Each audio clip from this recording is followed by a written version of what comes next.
Kanadában található Ontario keleti része a természeti adottságainak köszönhetően első pillantásra a csend és a béke megtestesülése.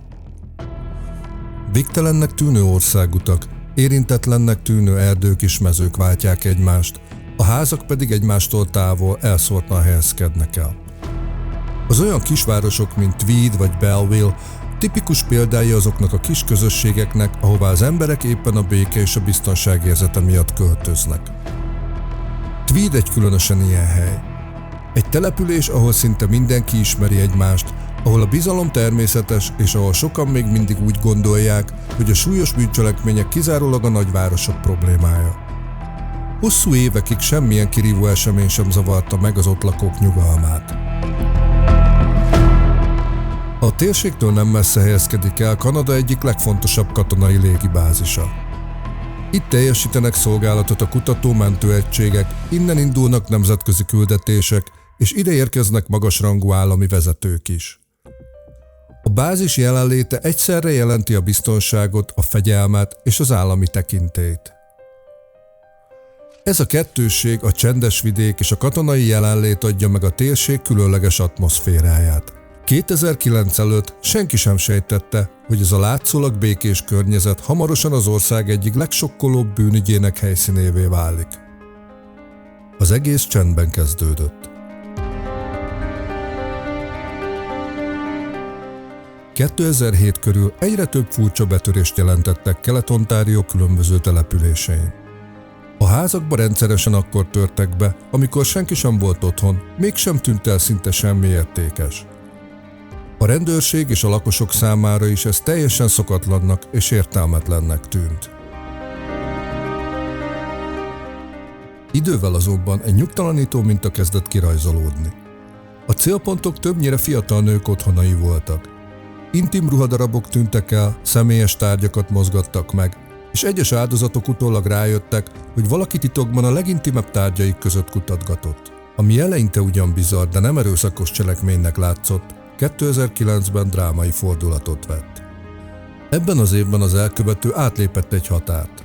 A betörések brutális otthoni támadásokká fokozódtak, legalább 2 nőt a saját házában támadtak meg, megkötözték, bekötötték a szemüket és szexuálisan bántalmazták őket. Ezek az esetek sokkolták a helyi közösségeket, és világossá tették, már nem egyszerű betörőről van szó, hanem egy veszélyes ragadozóról.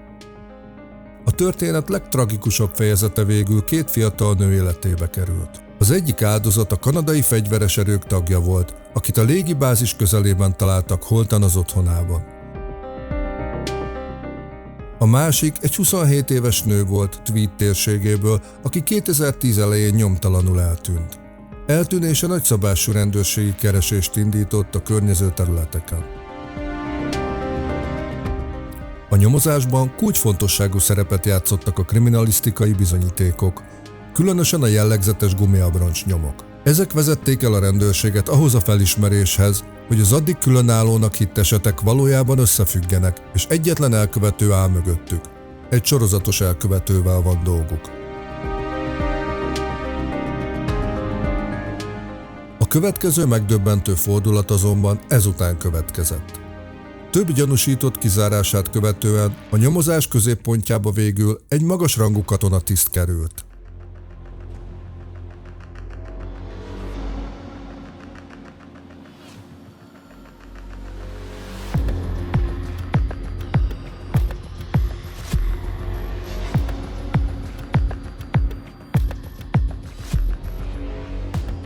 A férfi látszólag példamutató karriert futott be. Több mint 20 év szolgálat után ezredesi rangot ért el, és a Kanadai Légierő Trianoni egységének parancsnoka lett. Különböző kiemelt jelentőségű küldetésekre repült, állami vezetőket szállított, és a hadsereg széles körben megbecsült tagjának számított. A nyilvánosság szemében egy kifejezetten megbízható, fegyelmezett és tiszteletre méltó ember volt. A nyomozás során fény derült arra, hogy Williams a háttérben évek óta kettős életet élt. A betörések idővel egyre súlyosabbá váltak, míg nem erőszakos bűncselekményekké fajultak. A nyomozók később fotókat és digitális feljegyzéseket találtak nála, amelyek azt bizonyították, hogy tudatosan és módszeresen dokumentálta a tetteit. Az áttörés 2010 elején következett be a második áldozat eltűnése után. A rendőrség a helyszínen talált gumiabroncs nyomokra összpontosított, és elkezdte összevetni azokat a térségben közlekedő járművekkel. Ez vezetett egy közúti ellenőrzőponthoz, ahol a gyanús autókat megállították. Amikor az elkövető terepjáróját ellenőrizték, elegendő bizonyíték gyűlt össze ahhoz, hogy bevigyék kihallgatásra.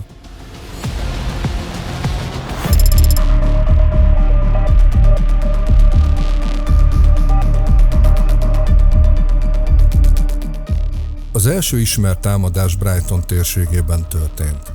Az áldozat egy egyedülálló fiatal nő volt.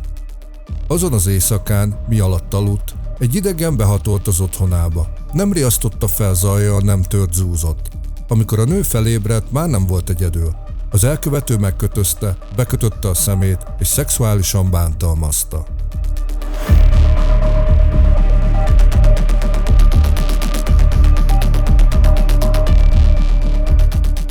A támadás során nem kiabált, nem volt dühkitörése. Az áldozat később elmondta a rendőrségnek, hogy az elkövető nyugodt volt, célra törő, és pontosan tudta, hogy mit csinál. Nem keresgélt a lakásban, nem tűnt bizonytalannak, úgy mozgott, mintha már járt volna ott korábban.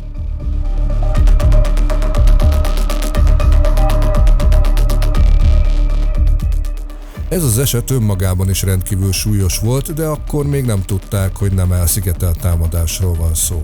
Néhány hónappal később, 2009 őszén, Tweed környékén újabb bejelentés érkezett. Ez a második áldozat szintén aludt, amikor az elkövető behatolt a házába. A módszer szinte teljesen megegyezett az előző esettel. Megkötözés, bekötött szem, szexuális erőszak. Az elkövető itt is kontrollált volt, csendes, nem használt fegyvert, nem bántalmazta az áldozatot a szükségesnél jobban. A támadás után elhagyta a helyszínt. A két nő soha nem találkozott egymással, nem ismerték egymást, a rendőrségnek mégis feltűnt, hogy a vallomásaik között szinte ijesztő pontosságú egyezések voltak. Mindketten ugyanazt állították, az elkövető tudta, hol vannak a szobák, tudta, mikor lépjen, hová lépjen, nem improvizált és nem hagyott magára jellemző nyomokat.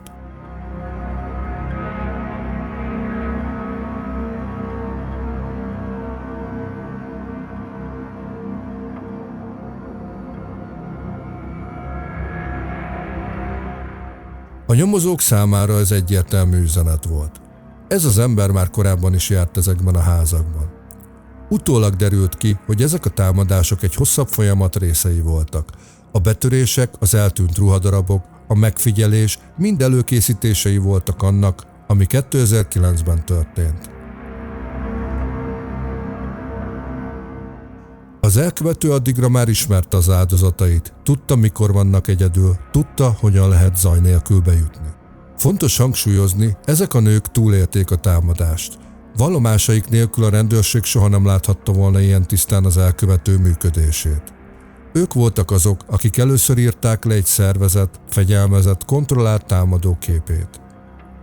A nevüket soha nem hozták nyilvánosságra, nem szerepelnek dokumentumfilmekben, nem adtak interjúkat.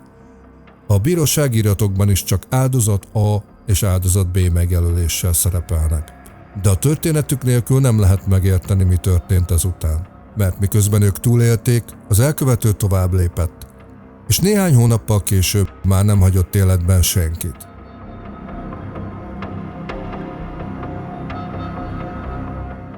...2009 őszére Kelet-Ontárió térsége már túl volt számos megmagyarázhatatlan betörésen és 2 szexuális támadáson. A rendőrség sejtette, hogy egy visszatérő elkövetővel van dolguk, de akkor még senki nem látta az egész képet. Ezután történt valami, ami mindent megváltoztatott. 2009. október 15-én a rendőrséget riasztották egy házhoz Tweed közelében. A házban egy fiatal nő holttestét találták meg. A neve Mary France Camo. 30-as éveiben járt, egyedül élt, és egy viszonylag csendes vidéki környezetben lakott. Nem volt ismert ellensége, nem volt erőszakos múltja, nem volt oka félni attól, ami azon az éjszakán történt. A nyomozás megállapította, hogy az elkövető betört a házba, miközben Mary France otthon tartózkodott. A támadás során szexuálisan bántalmazta, majd megfojtotta. A halál oka fulladás volt. A helyszínen nem volt nyoma kapkodásnak vagy indulatkitörésnek, nem rablás történt, az elkövető nem hagyta feldúlva a házat, a támadás szervezett, kontrollált és célzott volt. Ez volt az első gyilkosság. A rendőrség számára azonban ekkor még nem volt egyértelmű, hogy kapcsolatban áll-e a korábbi betörésekkel és szexuális támadásokkal. Nem volt DNS találat, nem volt tanú, nem volt kamera.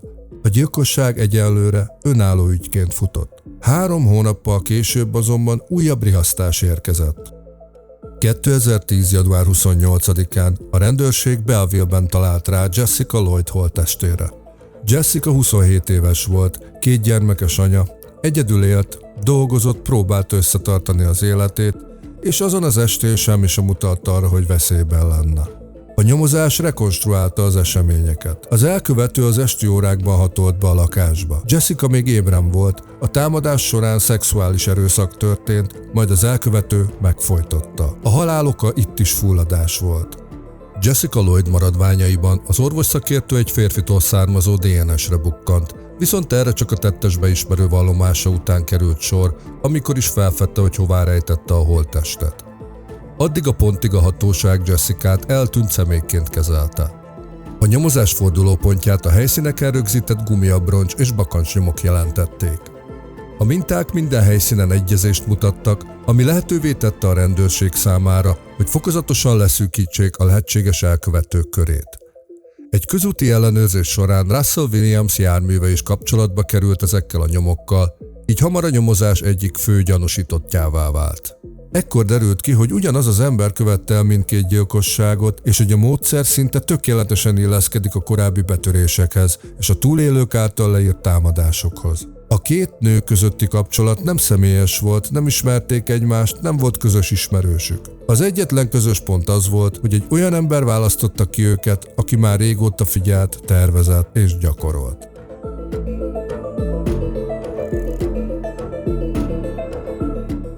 Mary France halála egy határátlépés volt. Jessica Lloyd halála pedig az a pont, ahol az elkövető elvesztette az addigi kontrollját. A rendőrség számára ekkor állt össze a teljes kép. A betörések nem véletlenek voltak, a szexuális támadások nem elszigetelt esetek, a gyilkosságok pedig egy hosszú folyamat végpontjai. Ez volt az a pont, ahol a nyomozás véget ért, és ahol az igazság elkezdődött.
And, you know, obviously our approach to cases like this is that we don't give up on somebody being alive until we get evidence that they're not. So because of that, we're treating Jessica's case as an emergent situation, obviously. So we're fast forwarding things that we might normally take our time with. And that's why we're here on a Sunday afternoon. Sure. So again, I appreciate it. Okay. We're going to do a pretty thorough interview today. Okay. And the reason for that is because the last thing we want is to be calling people back again and again and again. Okay. So what we're going to do is we're going to go over a number of things, and I'm going to explain what all those are to you. Okay. I'm a big coffee guy. I don't know if you're a coffee guy or not, but I didn't want to drink in front of you. So No, I appreciate that. All right, go ahead. I could definitely. Are they black? Yeah, they're just black with sugar. Like I said, this interview is going to be very thorough. But again, I have a simple rule when I talk to people. It's I'm sure you're the same way. I treat everybody with respect. I don't want to ask if they do the same for me. So what we're going to do is we're going to start off by going through what your rights are. Okay? Just like everybody else. Okay. Have you ever read your rights before? No. Yeah, I'm sure you've seen it on TV a whole bunch of times, but that's usually the American version. So I'll go over it with you briefly, okay? Basically in Canada, as you know, I'm sure, is we all have our rights guaranteed under the Charter of Rights and Freedoms, okay? Now, Russell, just to avoid any confusion, because people do get confused when they're talked to by the police, is that you're obviously not under arrest here today, okay? Anytime you feel you want to leave here, you feel free to do so. The door's not locked. Teresa will walk you down the lobby anytime you want, okay? If there's anything that comes up in our interview today, Russell, that you feel you want to talk to a lawyer about, you just let me know, okay?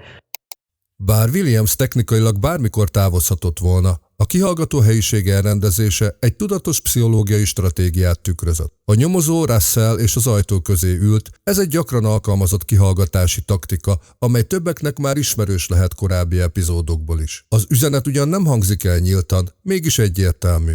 A távozás lehetősége adott, de ahhoz előbb a nyomozóval kell szembenéznie.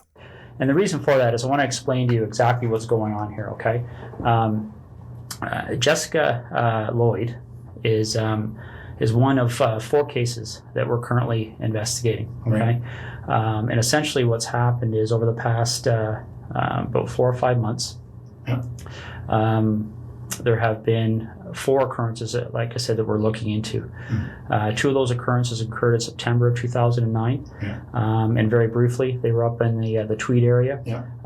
They involved somebody entering 2 different women's houses in the evening hours and committing sexual acts. Okay, in November of 2009, a young lady by the name of Marie-France Como,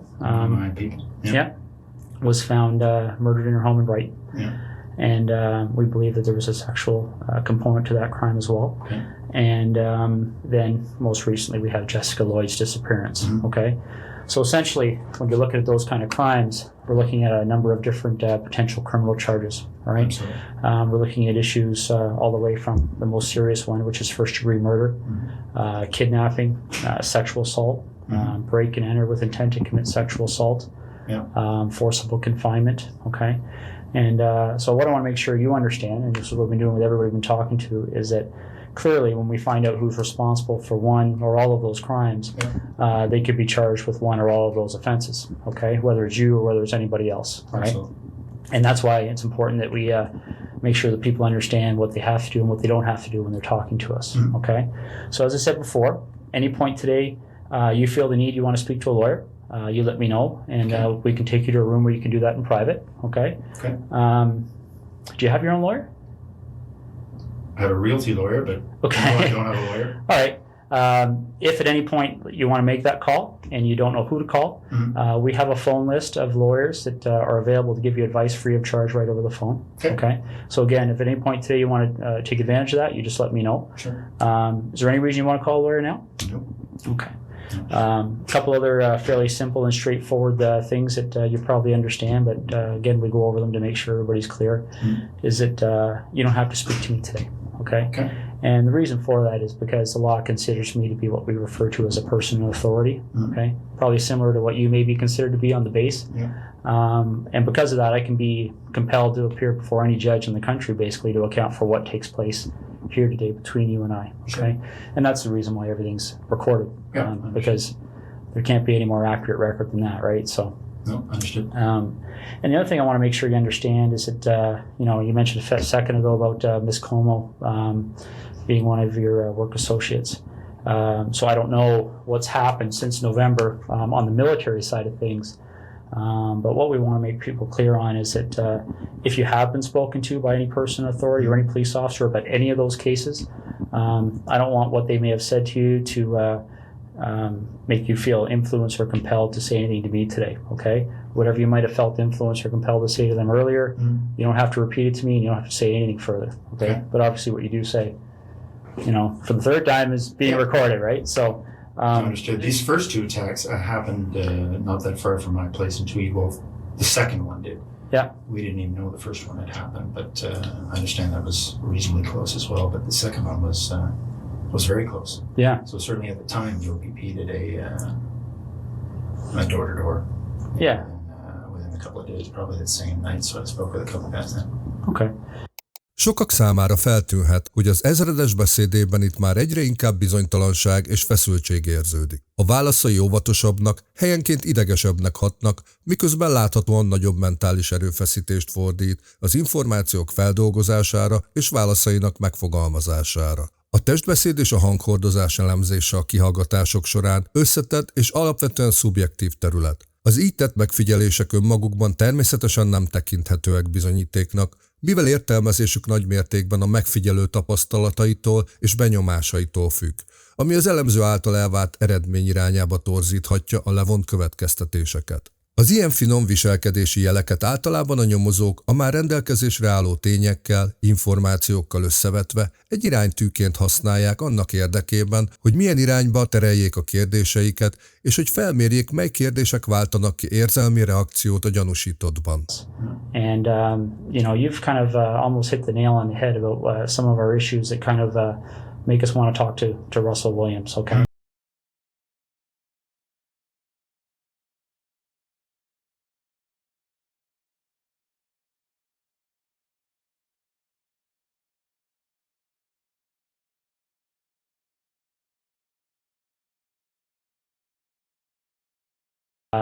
I'll be quite frank with you. That's why things kind of evolved when the officers talked to you on Thursday night. Okay.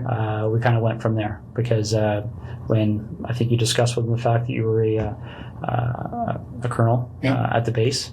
I was in uniform at the time, so. Yeah, so pretty obvious, right? Yeah. So essentially, then the connection with Miss Como was made, and I believe you're a door or two down from one of those two incidents in Tweed.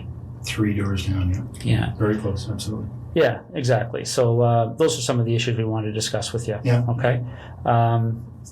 A nyomozó ezután arra kéri Williamst, hogy részletesen ismertesse az elmúlt néhány nap mozgását és tevékenységeit. A kriminológiában ezt pretext gatheringnek, vagy ha úgy tetszik, fedett információgyűjtésnek nevezik. Ilyenkor a beszélgetés során a nyomozó még nem kínál fel kontextust, azaz nem feltétlenül árulja el az interjú valódi célját, hanem olyan információkat gyűjt össze, amelyek később hasznosak lehetnek. Ilyenkor a cél az, hogy a gyanúsított nyugodt állapotban minél szabadabban és minél több részletet osszon meg. Minél részletesebb ez a kezdeti beszámoló, annál könnyebben észlelhetőek később az esetleges ellentmondások, változtatások vagy az eseménysorozat idővonalán felmerülő inkonzisztenciák.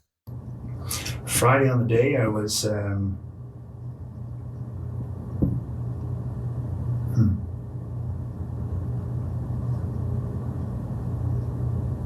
Friday on the day I was at home most of the time. Most of the day I had a stomach flu. Okay. In Ottawa or Tweed? Tweed. In Tweed? Okay. Yeah. So we backtrack then. So all day Friday, you're at home. Yeah. And then what time do you leave to go to the base to sleep there on the Friday night?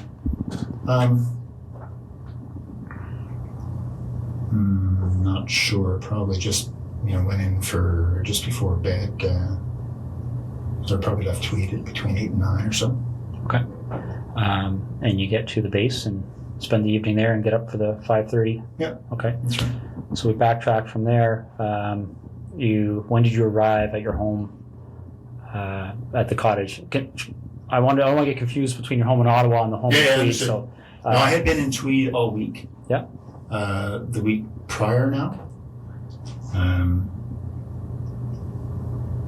Yeah, I think that's the case.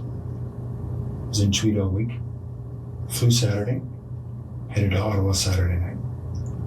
Okay. So if you didn't have the stomach flu on the Friday, what was your schedule that day? 8, really. Okay. What would have been my schedule? Just a standard schedule in the office. Okay. So ops brief in the morning, a couple of meetings. I can't remember what the specifics were going to be. Okay, so Thursday night you slept at Tweed, or you? Yep. All right. And what did you do Thursday during the day? Thursday during the day, I was at the base again. I think it was a fairly standard day. I can't recall exactly, but yeah, nothing. I was not flying, so I was at the base. So I would have gone in early in the morning, back in the evening again. Okay. Do you remember what time you left the base that night?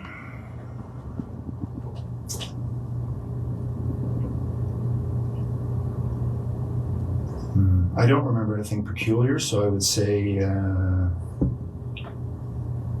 don't know, probably 7 to 9, somewhere in that range. Okay. And that's when you left? Left the base, yeah. And what That's a 45-minute transit. So. 45 minutes home? Yeah. Okay. Okay. Now, I'm not going to walk you through November, but I'm going to take you to a date that's probably pretty fresh.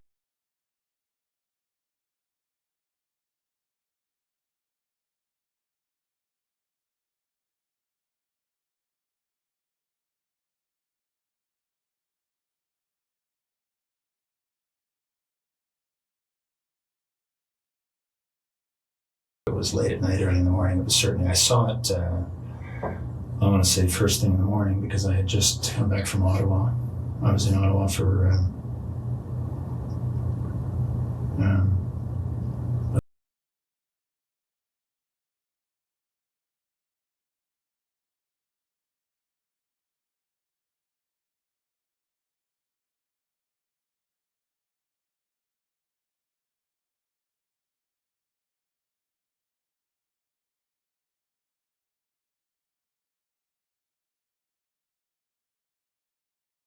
so I can't even remember. I think it was a one-day trip. I did a number of trips in Canada, transporting our troops. Sort of first leg out of Edmonton. We tend to hopscotch them across until they get into theater. So anyway, I can't remember which trip it was, but we did a number of them out to Edmonton just to pick up the troops, bring them to Trenton. And then put a fresh crew on, and because we fly out and back in the same day, so pushing the edge of that. And fresh crew on, and continue on after a couple hour delay. Okay. Do you know roughly when that happened? That we were on the same crew? The time you met, or the one time there, yeah? It was soon after I got to the base, so I don't remember exactly, but I would say in the first couple of months, so August, September. Okay. Yeah. Now, you got that email notifying you that something had happened. Yeah. Do you have any kind of a clear recollection as to how your schedule was going that week? Well, I can't remember what day that the message came in. Just a second.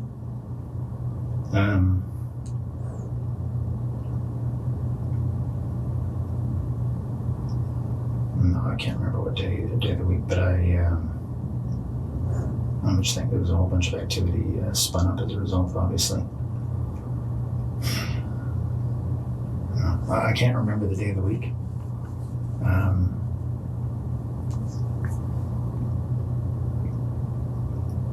I'm just trying to think through the news reports I read. No, I'm sorry, I can't remember what day that was, but... Rövid időn belül ez már nem az első alkalom, hogy Williams azt mondja, nem emlékszik a válaszra. Egy hétköznapi beszélgetésben az ilyen helyzetet általában valamilyen megnyugtató reakció követné. Például semmi gond, ha nem emlékszik. Vagy megértem, régen történt, biztos nehéz pontosan felidézni. Az ilyen mondatok segítenek oldani a feszültséget és megtörni a kellemetlen csendet. Még tanúk kihallgatásakor is gyakori, hogy a nyomozók bizonyos fokú támogatást vagy bátorítást adnak, különösen akkor, ha az illetőnek megterhelő eseményeket kell felidéznie. James Smith azonban itt tudatosan más stratégiát alkalmaz. Nem nyugtatja meg Williamst, nem tölti ki a csendet, csak figyeli, mozdulatlanul, rezenéstelen tekintettel. Ez a csend önmagában is nyomást gyakorol a kihallgatott személyre, aki akaratlanul is zavarba jön és késztetést érez arra, hogy megtörje a csendet, vagy magyarázkodásba kezdjen.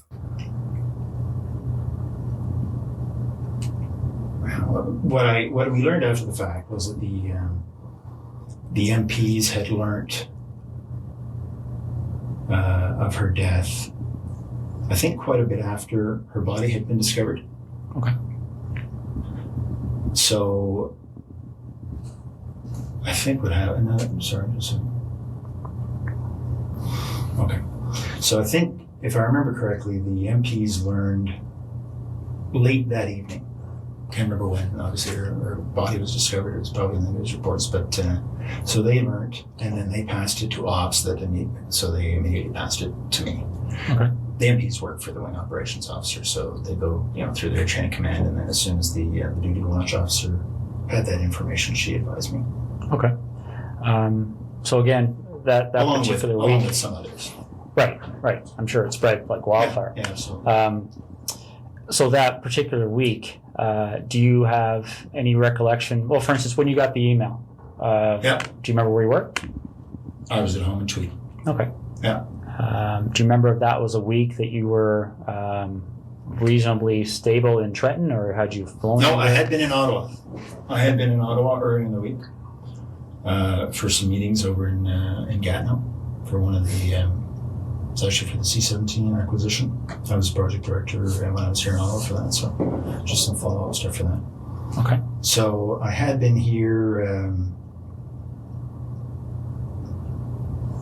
at some point in that week. Again, I can't remember how the days all fell together, but I seem to remember that I got this word shortly after having come back from Ottawa.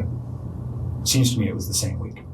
So if we were to do a similar investigation in your background, is there anything you can think of that anybody may have misinterpreted, or anything in your history that somebody might say Russell Williams Absolutely did this? No. Okay. Be very boring. What's that? It'll be very boring. All right, because essentially that's what I'm looking at. Is it? You seem like a very intelligent person, and I think you can see how a surprise like that would certainly set off some alarm bells in our investigation, right? Okay. So the next thing we need to cover off is, I'll just ask you this straight out. Given the types of crimes we're investigating, do you get much chance to watch television shows, CSI, things like that? I do watch. I prefer Law and Order, but I do watch CSI occasionally, yes. Okay. So you have an idea of, obviously, the forensic capabilities, things like that are out there.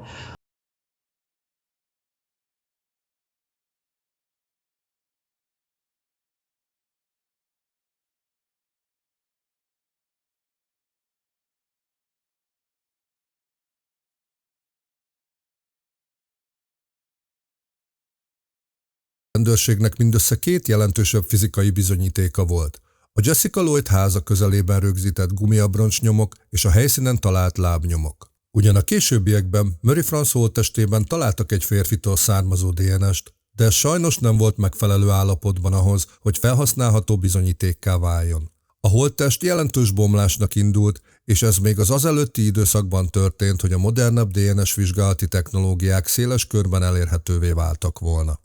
A gumiabroncsnyomok önmagukban szintén nem jelentettek megdönthetetlen bizonyítékot, mivel az adott típust sok terepjáron használták. Egy védőügyvéd könnyen érvelhetett volna azzal, hogy ez önmagában nem elegendő a minden kétséget kizáró bizonyításhoz. A legfontosabb bizonyíték ezért a lábnyom maradt. Ez volt az a konkrét fizikai nyom, amely a legerősebben kapcsolta össze az elkövetőt Jessica Lloyd eltűnésével. Viszont önmagában ez a bizonyíték sem volt elegendő egy sikeres büntető eljáráshoz, így szinte minden azon múlt, hogy a nyomozó rá tudja venni Williams egy beismerő vallomásra. I told you when I came in here that I'm going to treat you with respect, and I've asked you to do the same for me.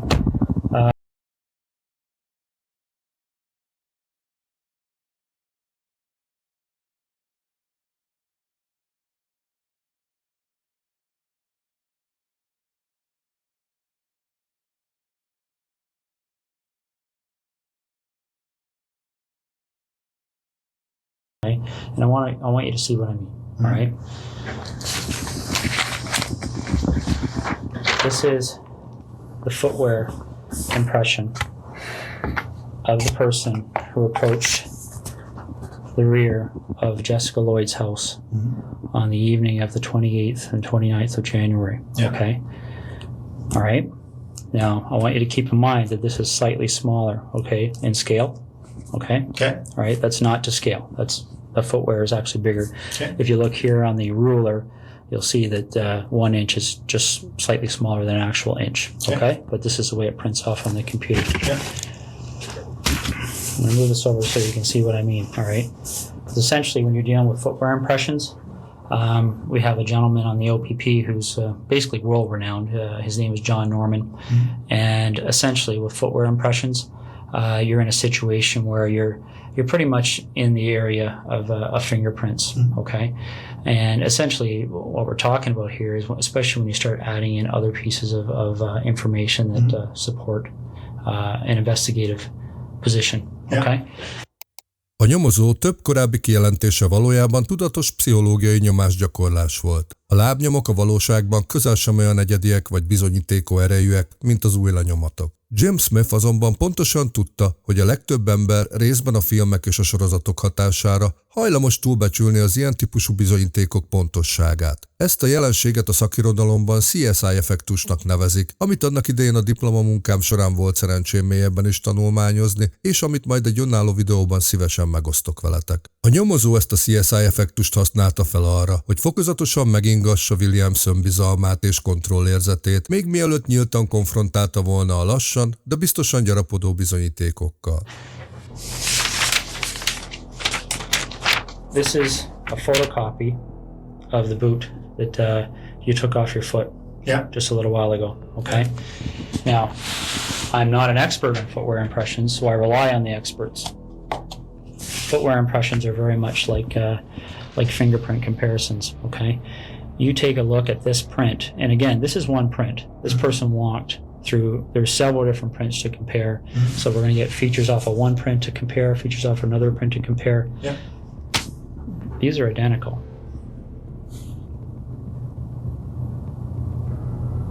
Okay.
I don't know what to say.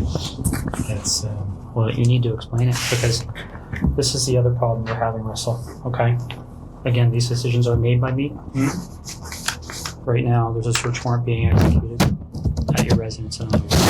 Okay. So your wife now knows what's going on. There's a search warrant being executed at your residence in Tweed, and your vehicle's been seized. Okay. You and I both know they're going to find evidence that links you to these situations. Okay. You and I both know that the unknown offender mailed DNA on Marie France Comeau's body.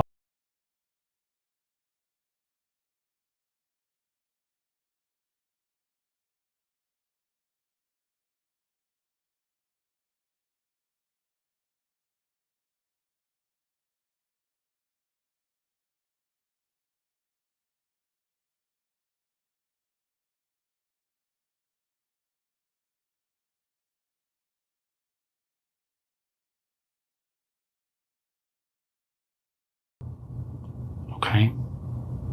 We're applying, the investigators now applying for a warrant to search your office. All right, these aren't decisions that we can say yes or no to. This is the practical steps in an investigation like this. And Russell,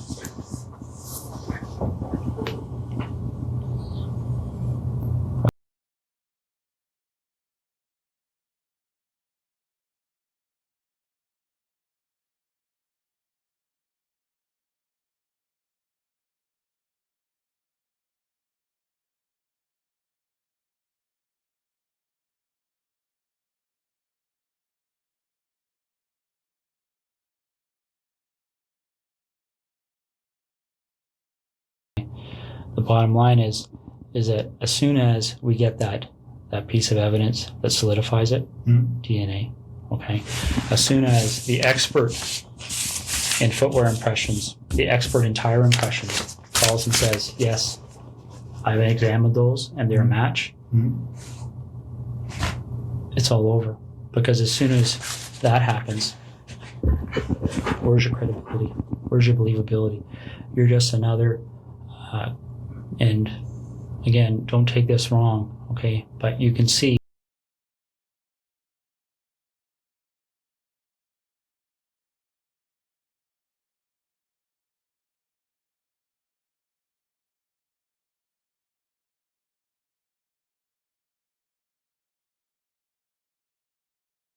what are we going to do?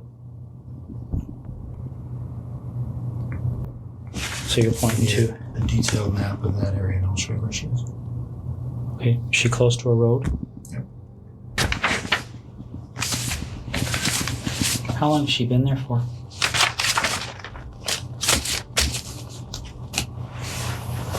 A little over a week. So where was she between Thursday night and Friday night? In Tweed. With you? Yeah. How long was she alive for?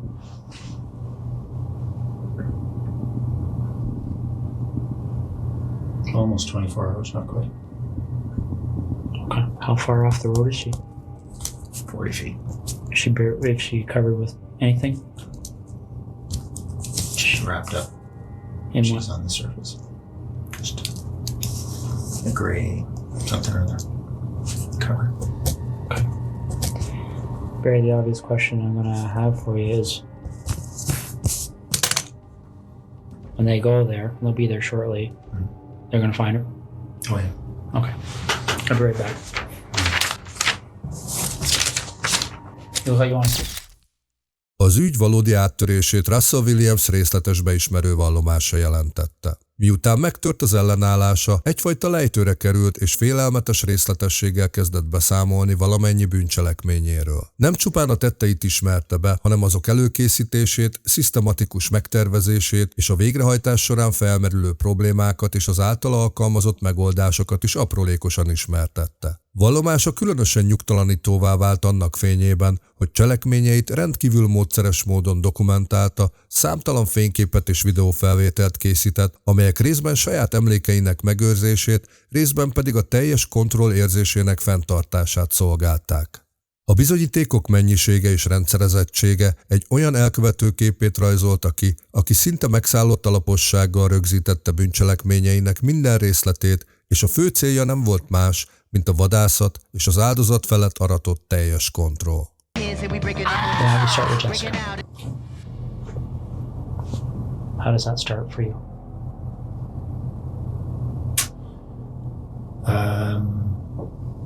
I saw her in her house on her treadmill Wednesday night, I guess. And I noticed she wasn't there Thursday. So I got into the house to look around.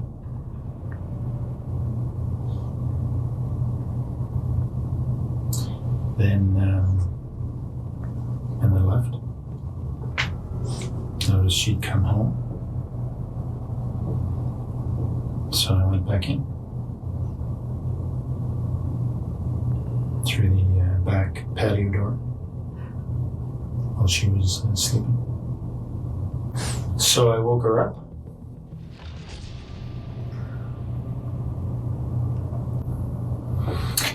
Well, so I raped her in her house, and then I took her to the car and took her to Tweed.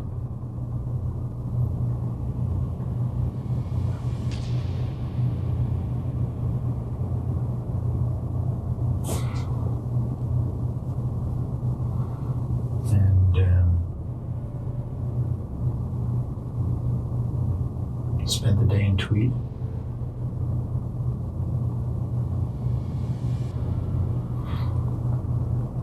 And then I hit her as we were walking. She thought we were leaving.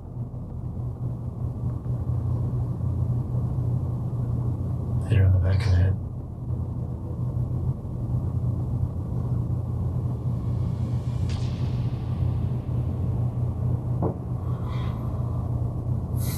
Well, what did the hit on the back of the head do?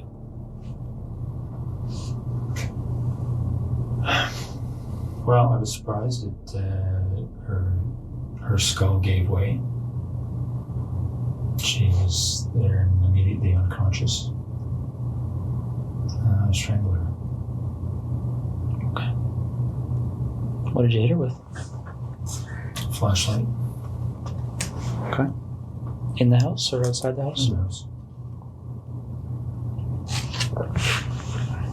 Yeah, they'll find signs of that. Where in the house did this happen? In the main portion, just in front of the fireplace. What do you mean they'll find signs of it? Well, there was quite a bit of blood. I hadn't expected. I'd expected to knock her out. But obviously generated a lot of blood. What did she bleed onto? The floor. It's just tile floor. Okay. Did you clean it up or did you? I wiped it up. I know it'll be easily spotted. What makes you think that? Like, if I walked in that house right now, would I see it? You wouldn't see it, not at all. But you know, the right sides will show it, I'm sure. Okay. So when that happened, did she have clothes on or was she naked? Yeah, or? she was dressed. Okay. So when we find her, is she gonna have those clothes on too? Yeah. All right. Okay. Marie France Como.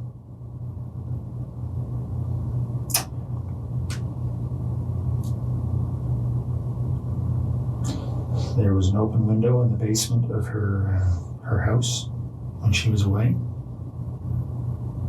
I went in there a couple of nights before she came home. Looked around. I went back in there late at night when she was at home. She was on the phone in her bedroom.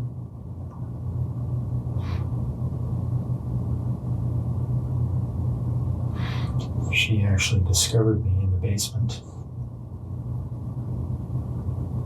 She was trying to get her cat to come upstairs, and the cat was in the basement, had seen me and was fixated on me in the corner. She couldn't get the cat up, so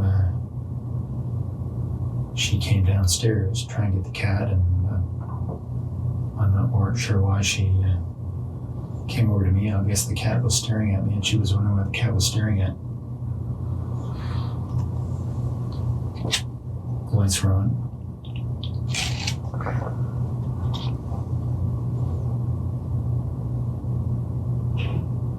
So when she spotted me, I had the same flashlight. I subdued her. Tied her up. Brought her upstairs.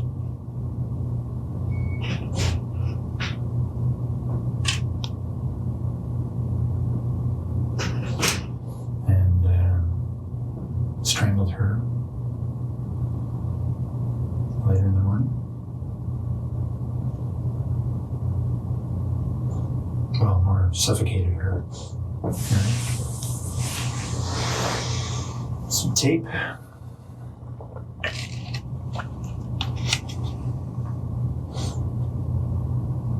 Left her there.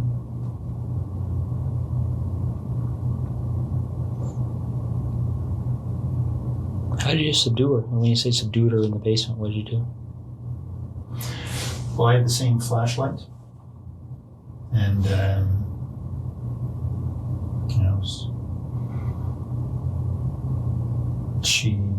she saw me right away. So it was just I hit her a couple of times and around her head, try and knock her out.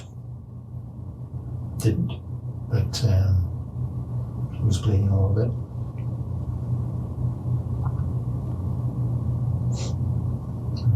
Eventually, after a struggle, subdued her.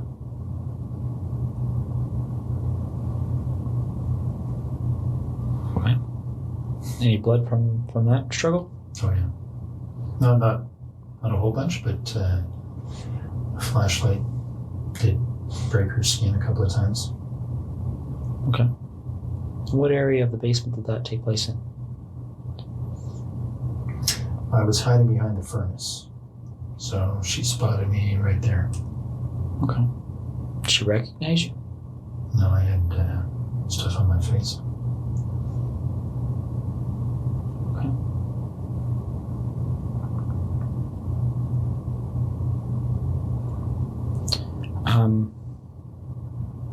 So you go upstairs, and you said she suffocated? Well, I suffocated her. I put tape on her. I put tape on her mouth, and then I put tape on her nose and held it there so she couldn't breathe.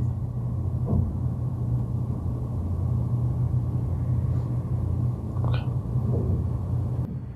Did you take anything out of Marie France's house or Jessica Lloyd's house? Yeah, some of their underwear. Okay. That's all. And where is that?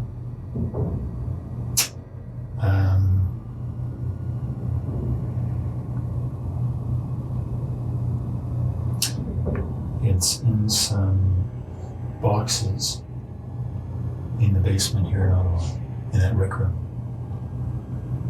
So we just moved in, so there are boxes everywhere. So on the same side as the furnished room, sort of the back against the wall.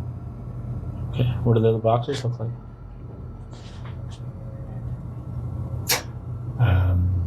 I think one's a scanner, the box for my scanner. Mm-hmm. They're all right next to each other, so a quick look through the boxes there will find it. Okay. How much underwear is in those boxes?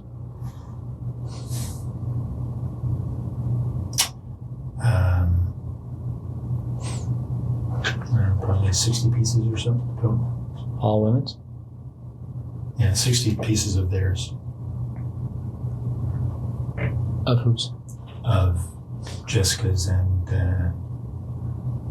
Marie France. So the first one,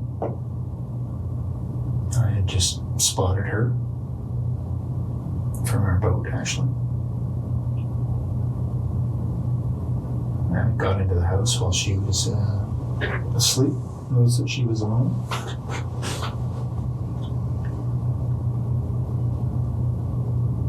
And just hit her with my hand while she was sleeping.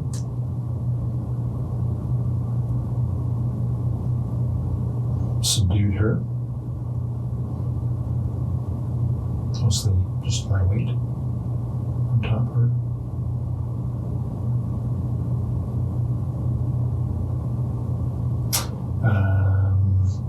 Had her take off her pajamas. Took some pictures. Took some of her underwear and left.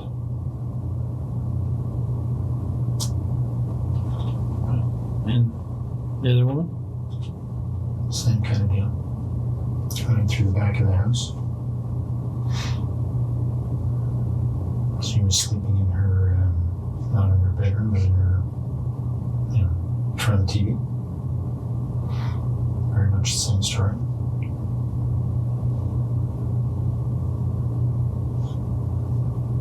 Anything different about that story?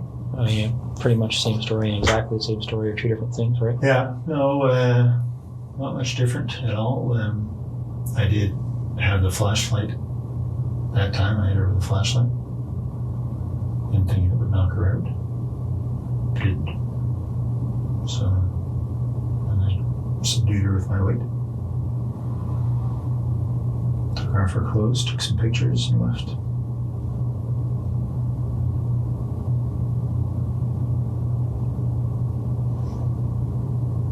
Why do you think these things happen?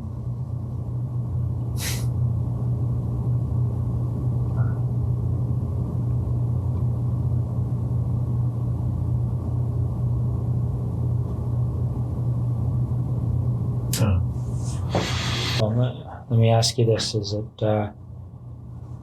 two lived, right? And two died. What was the difference in your mind between? Well,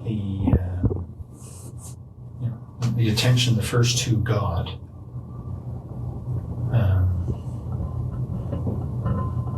very much focused on, obviously, or for obvious reasons, pictures I took.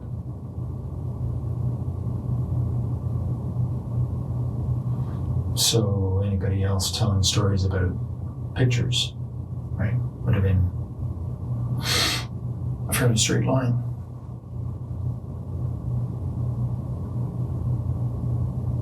Okay, but when this thing happened with Marie France, did you believe that you were already a suspect for what happened in Tweed? No. So what were you concerned about? Well, because I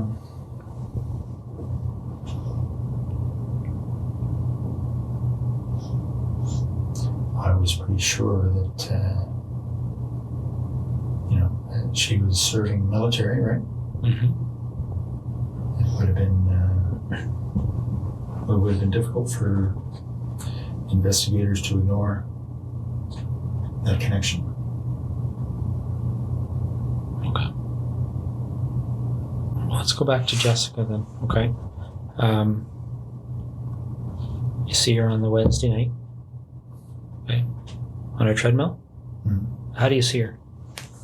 She was in the basement, window wide open, on her treadmill. So I drove by. Okay. Did you stop to look at the house, or how does that catch your eye as you drive by?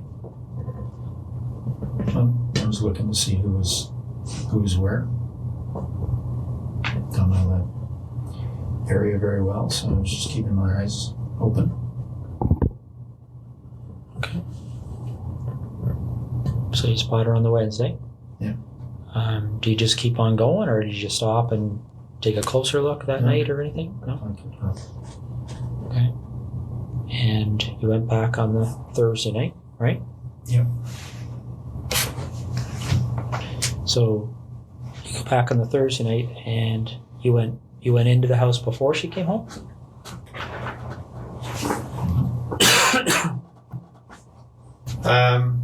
Yeah, she was out. Got in through the kitchen window. It's unlocked. Everything else was locked. Okay. So you're in there doing what? Looking around to see who lived in the house. It was just her. Okay. And then what do you do? Well, I left the house. And then she came home. I hadn't been out of the house very long. So I watched for a little bit to see if she was alone. And then I went in and she went back to sleep. Went to sleep. Okay. So you go in, she's sleeping, and what do you do? Well, I snuck up to the side of her bed, expecting to try to knock her out. She woke up,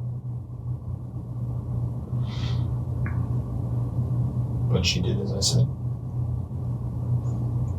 So I didn't hit her. What did you say? I said, lie down on your tummy. Okay. She did. I tied her up. What'd you tie her up with? Some rope I brought. So she's on her stomach. How are you tying her up? Just tying her hands behind her back. Okay. She got clothes on at that point? Mm-hmm. What kind of clothes? Sweats. All right. You tie her hands behind her back, and then what happens? I took her clothes off. And then what happened? I raped her. A rape could mean a lot of different things. What kind of sexual act took place?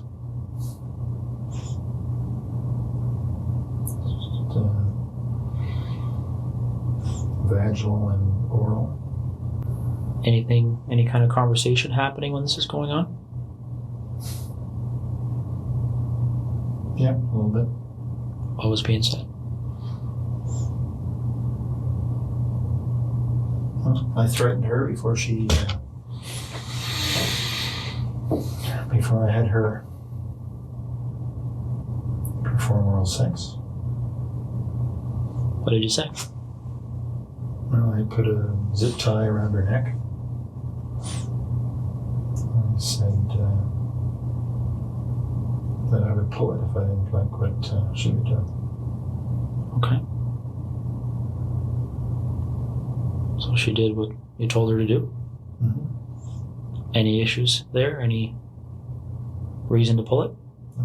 To rape her, and I had her put on some of her underwear. Took some pictures, lots of pictures. And then got her dressed, walked back to the truck. Okay. At what point did you decide that she was going to leave with you? I'm not sure. That wasn't necessarily always the plan. But at some point, I was there for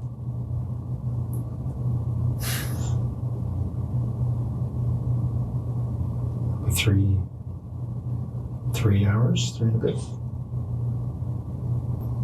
What did she say? Well, I told her that I would let her go later on. Okay. So when you take her out of your house, is she still bound, or? Yep. How is that done? Just hands behind her back.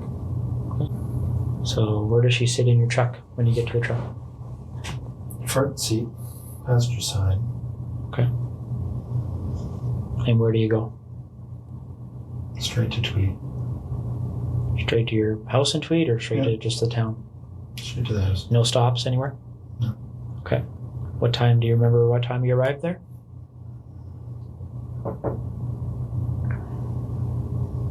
I don't exactly, but I'd say between 4:30 and 5:30. Okay. What, 4:35 you say? Mm-hmm. Okay. And then what happens?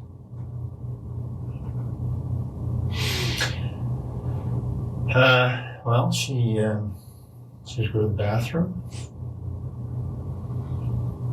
and a quick shower, wash her. Then we went into my bedroom and went to sleep a little bit. She was tied up. So you get up from that, and what happens next?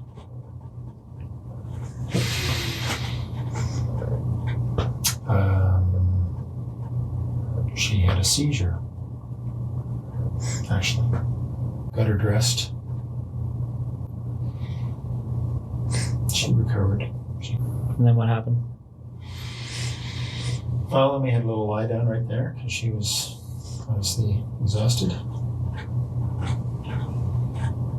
Put a cover over her and she went to sleep.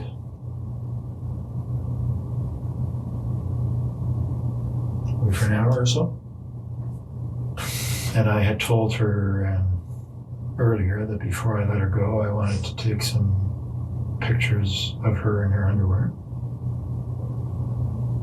And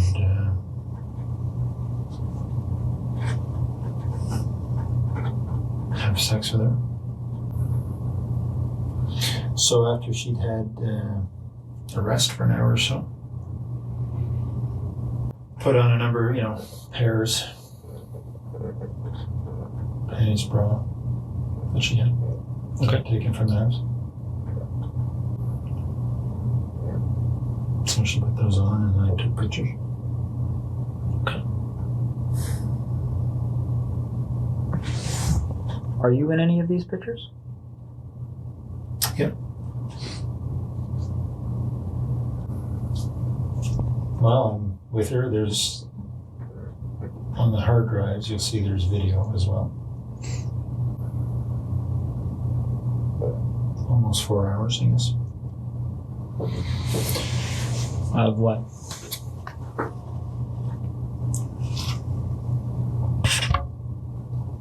Well, of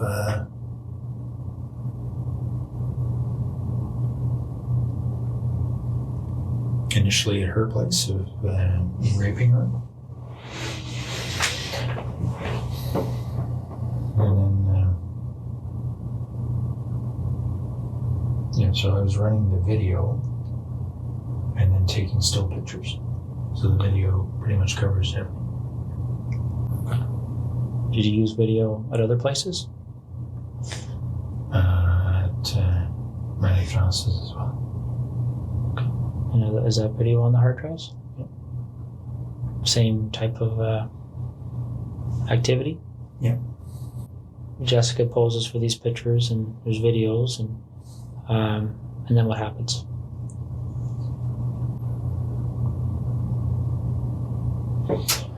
Then I got her dressed.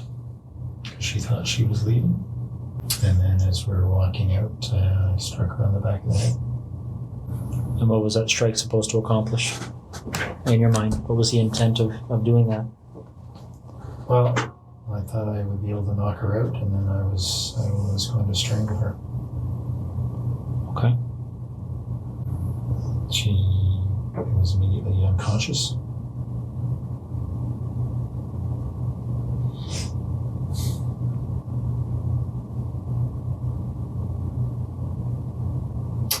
And then I strangled her. Now, what happened to the zip tie that was around her neck earlier?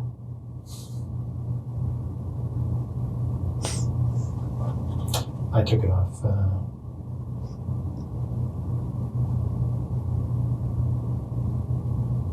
Around then, I guess.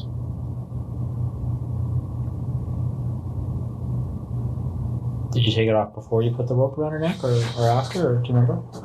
After she was dead. Oh, okay. So the zip tie was around her neck while you used the rope? Mm-hmm. Okay. Did you leave the rope around her neck? No. Okay. And how did you know she was dead? Well, her body stopped moving. So what did you do after that? I bound her up. No, you say you bound her up. Are you referring to the duct tape that you talked about earlier? Yeah. Okay. So then what did you do?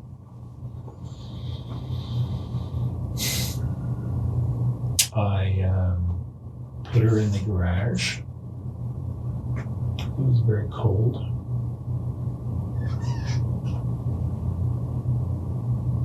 And then I went into the base. Okay. Why'd you go to the base? Pardon me? Why'd you go to the base? Because I was flying early the next morning. Okay. So you get home, you're in Ottawa, what do you do? Go to bed or stay up? Okay. So then what do you do the next day?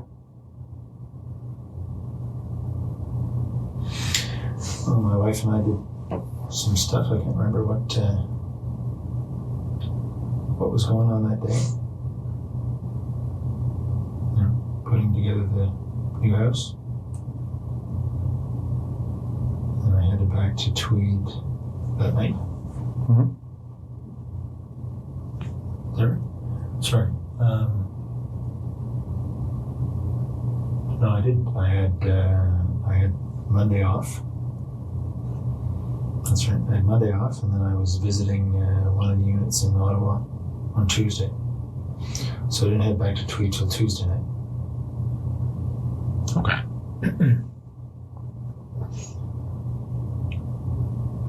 So you get back to Tweed, and what happens next? I took Jessica's body to that spot. Okay. That happened on Tuesday night? Just this past Tuesday, obviously. Okay. Do you remember what time that was? It was pretty late. It was midnight-ish. Okay. And how did you leave her? No, just left her tucked behind a fairly large rock. Is that duct tape still on her? And what else is on her? A couple of towels wrapped around her head, and the top and pants. She was wearing jeans. Okay. Did you ever go back there? No. Russell Williams bűnösnek vallotta magát 2 rendbeli szándékos emberölésben, több szexuális bántalmazásban és kényszerítésben, valamint több mint 80 betörésben. Életfogytiglani börtönbüntetésre ítélték, amelyet minimum 25 évben állapítottak meg a feltételes szabadlábra helyezés lehetősége nélkül. Az ítéletet követően a kanadai hadsereg megfosztotta rangjától, kitüntetéseitől és tiszti státuszától, hivatalos örökségét teljesen eltörölték.